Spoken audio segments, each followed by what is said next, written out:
Ty Davis Price decided last week that he was going to forego the Texas Bowl in his final year in Baton Rouge and enter the NFL draft. You know a thing or two about playing the running back position at LSU and in the NFL. What was your reaction to seeing TDP decide that it was his time to go? It wasn't too shocking. I think we kind of predicted that, especially after that Florida game. He kind of burst onto the scene, and I think before that, I think there's no way he enters the draft. And then you finish that, he had that stretch of 100-yard rushing performances, and you get to 1,000 yards in the SEC as a back. I think most guys are probably going to forego that last year there and take their talents to the next level.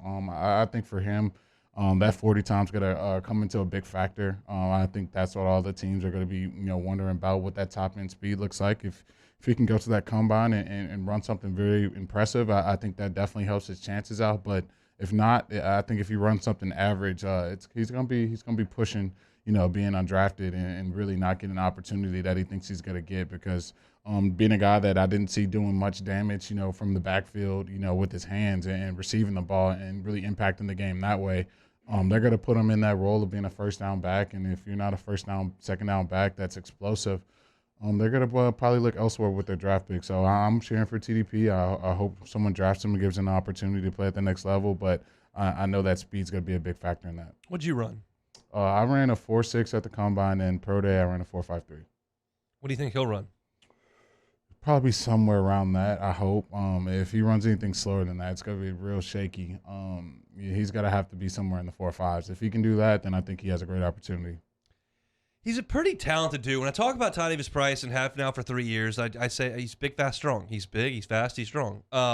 He's broken a couple and outrun the defense. But the production as a whole for 3 years hasn't been great at the college level. Now, I would say that he hasn't, taken a ton of hits. He's not one of these backs like they've got in Tuscaloosa more times than not that have just been kind of run and run and run. That hadn't been the case for him over the last 3 years, but the production hasn't been there. If you had to sit here today and say it now, where do you think he's drafted?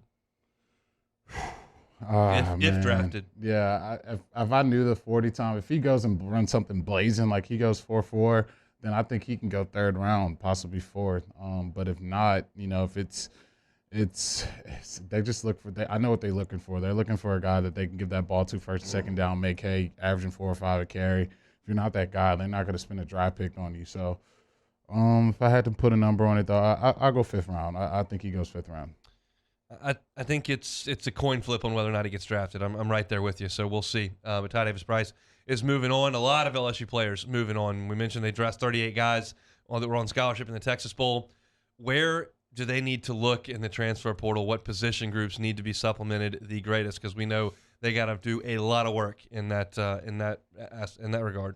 I think if you play defense and you got a high 3-star, 4-star, 5-star grade, you need to be getting as much depth as possible. I know they're going to still be hitting the high school scene and seeing what they can do on National Signing Day, but for me, I'm looking for proven guys that I know can play at that next level. And if I have to fill this thing up with transfer portal, I'm going to do it. I'm going to do exactly what, Coach did at Michigan State and Mel Tucker. And, you pound that transfer portal like never before and you try to, fill the depth and fill those holes in. So for me, secondary, you're going to need some safeties. I think Jay Ward is the only guy that I can point to that I feel, can play in the SEC and, probably make some plays. But other than that, maybe you got Dwight McLaughlin. And then it's shaky after that, man. You're going to have to fill that secondary end in the linebacker position. That's probably the most gaping hole, I think, on the defense. There's not really a guy on this roster where I feel like, hey, that guy's probably going to get drafted at the next level. He has a great opportunity. You look past Baskerville, you look past, Damone Clark, there's not much there. So I think if you're a guy on the college football scene, you're not happy with your situation, you come to LSU, you can have a great opportunity to start. You saw what these linebackers have done throughout the year, the Patrick Queens, the Quan Alexanders, the Deion Joneses, I can go on and on, Kevin Mentors. You're going to have a great opportunity to play at the next level. So I think for me, DB and linebacker is probably highest on that list. It's crazy to sit here at the first week of January and say that the position group on the roster that's in the best shape is quarterback. The day that Max Johnson announced he was out of there and you knew that Brennan was gone and Max Johnson was gone, you had Nussmeier and Walker Howard was, taking a visit to Notre Dame, you would have never said quarterback's the spot where they're the best. But it is now because Brennan's back, you've got Nussmeier, and then you bring in a 5-star quarterback in Walker Howard. the other position that's in pretty good shape is wide receiver. Kayshawn's coming back. Malik Neighbors coming back. Jack Besh coming back. Brian Thomas, Chris Hilton are there. And then you look and you got a feeling like there's a possibility Jeray Jenkins could come back as well. You're pretty good at wide receiver in terms of depth. You got to go get a couple more. Obviously, Trey Palmer's gone and Deion Smith is gone. And there are some guys that you may need to supplement there at wide receiver. But you're in pretty good shape. Everywhere else, you need bodies. And you mentioned defensive back. That is terrifying. Assuming McLaughlin comes back, and I'm under that impression right now.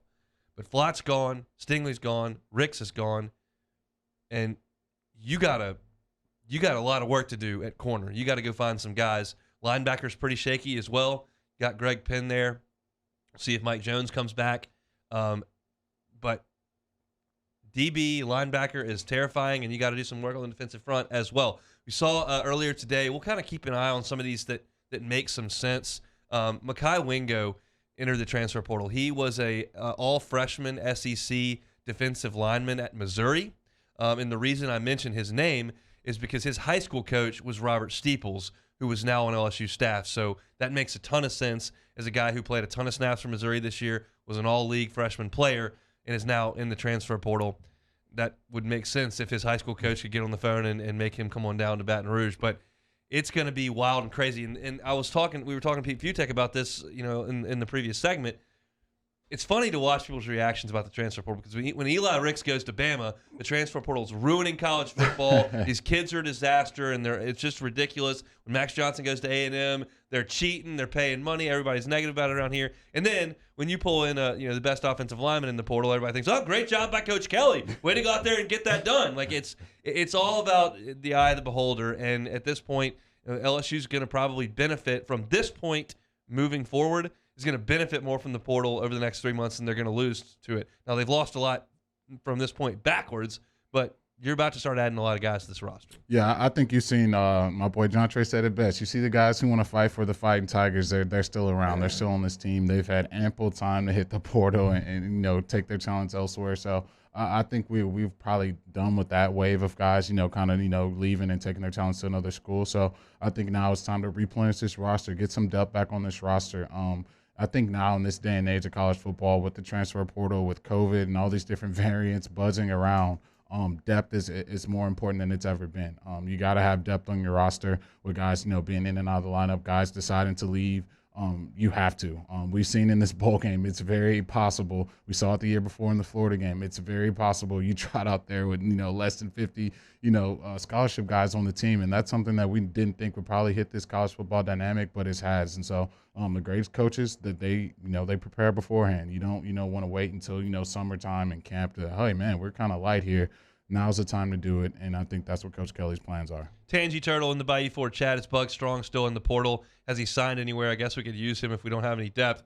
Yeah, he is still in the portal. Has not signed anywhere to my knowledge. Has not enrolled anywhere to my knowledge. But, yeah, he is in the portal. I don't expect him to come back to LSU.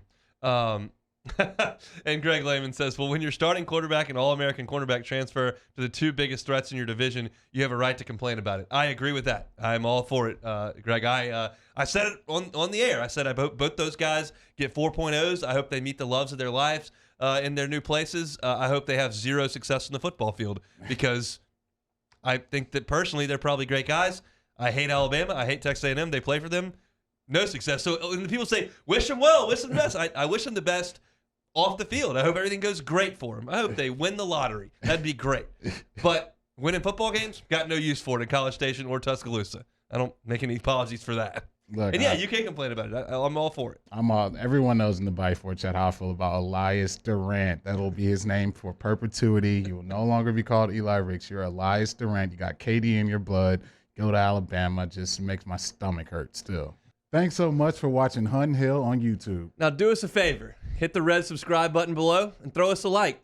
We'll see you next time.